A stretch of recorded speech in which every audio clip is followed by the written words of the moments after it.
Hoje nós vamos falar dos números naturais. Para que servem os números naturais? Olha, eu trouxe uns elementos aqui para nos ajudar. Vai acontecer aqui na tela. Olha, a primeira coisa que eu vou fazer com os números naturais é aprender a contar. Então, 1, 2, 3. Epa, já não tem mais mão para poder mostrar para vocês 1, 2 e o 3.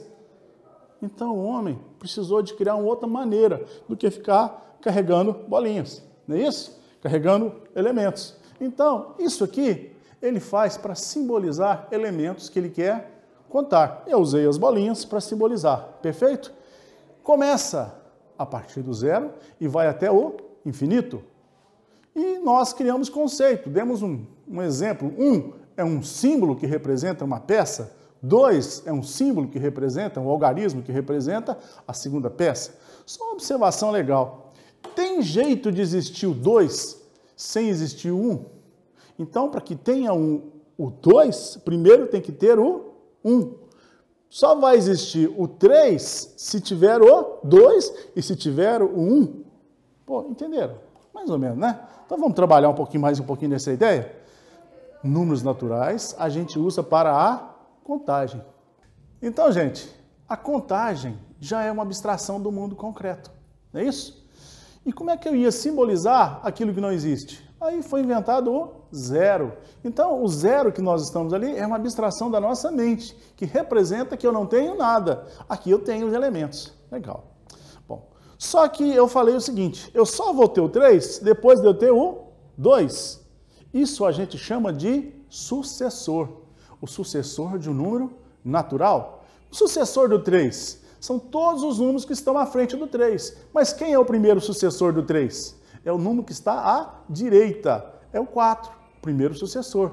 Depois 5, 6, 7. Aí, quando vocês forem fazer exercício, analisa um pouquinho comigo.